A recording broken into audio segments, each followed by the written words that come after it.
apa kabar Biblilover semua dimanapun Anda berada. Kita kembali lagi di acara mingguan kita Cafe Kode.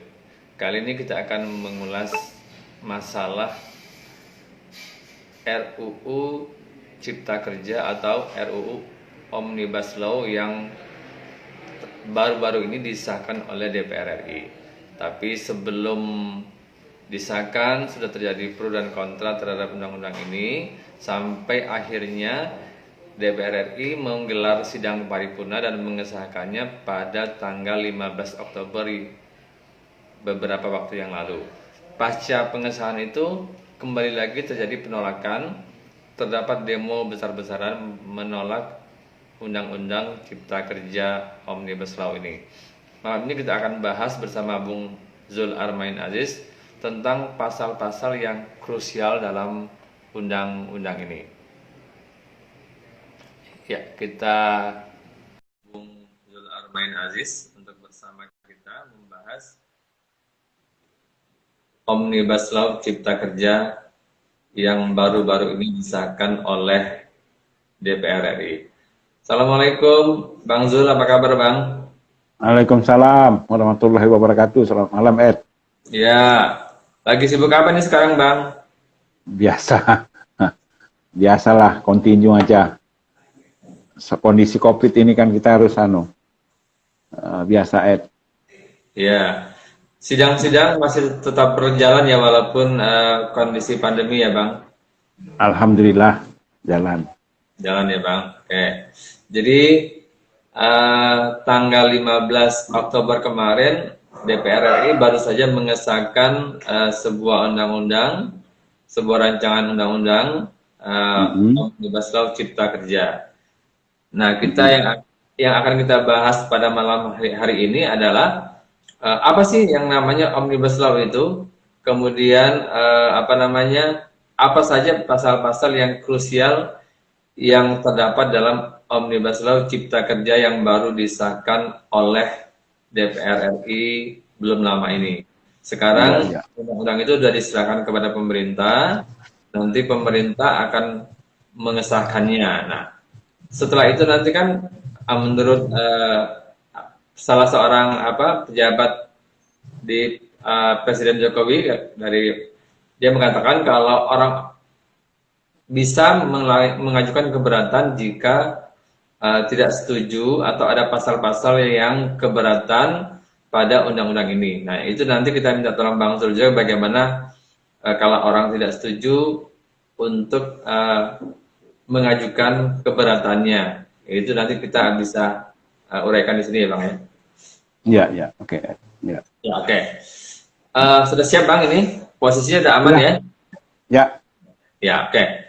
Pertama yang perlu kita tanyakan, apa sih Bang yang namanya Omnibus Law itu, apa bedanya dengan undang-undang biasa kalau kita mau paparkan dulu sebelum kita menelisik lebih jauh pada Omnibus Law Cipta Kerja yang menuai banyak tantangan ini. Terima kasih, Ed. Selamat malam semua. Jadi sebenarnya konsep Omnibus Law itu sudah cukup lama dikenal di negara-negara di Amerika. Ini yang terutama yang yang menggunakan hukum sistem common law. Ya.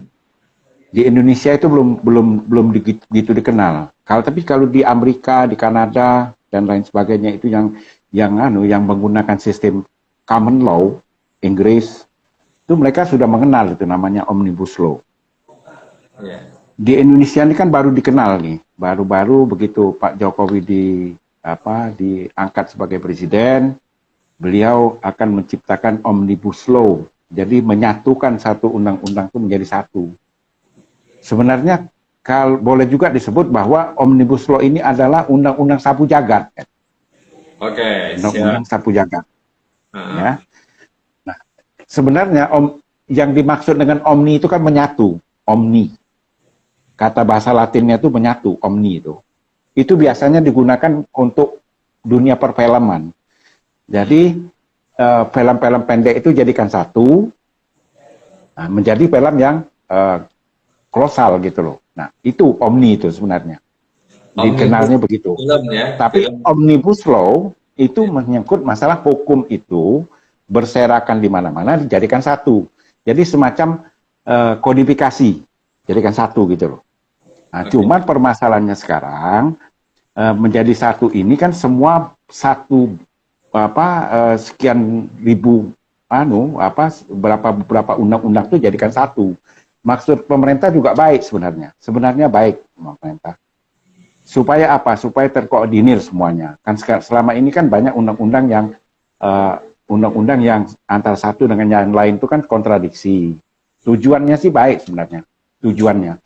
Cuman permasalahannya sekarang ini banyak satu hal yang sebagaimana kita ketahui kan banyak konsep-konsep yang bertebaran keluar gitu loh. Banyak sekali konsep-konsep undang-undang ini yang bertebaran keluar yang kita tidak bisa dipertanggungjawabkan kebenarannya.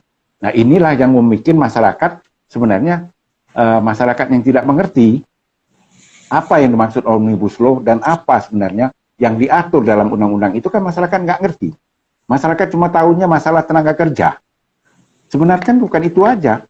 Banyak sekali undang-undang yang dicakup di dalam omnibus law yang dilakukan dibuat oleh pemerintah bersama DPR, disahkan oleh DPR, tinggal menunggu pengesahan dari pemerintah. Sebenarnya banyak sekali menyangkut masalah cipta kerja, menyangkut masalah perkebunan, menyangkut masalah lingkungan hidup, dijadikan satu sebenarnya undang-undang itu. Jadi sebenarnya saya juga sepakat kalau seandainya ada pihak-pihak yang tidak berkenan dengan diundangkannya undang-undang tentang omnibus law ini, ya silakan aja, sarananya kan sudah ada. Ajukan aja ke Mahkamah Konstitusi pasal mana yang tidak setuju. Kan begitu. Saya sendiri juga sebenarnya kan belum memegang sama sekali fisik undang-undang itu. Jadi saya juga tidak bisa menelaah secara langsung, akan tetapi dari buku-buku yang saya baca, dari majalah yang saya baca, memang banyak sekali ketentuan pasal-pasal di undang-undang itu banyak sekali yang bertentangan. Saya kira begitu.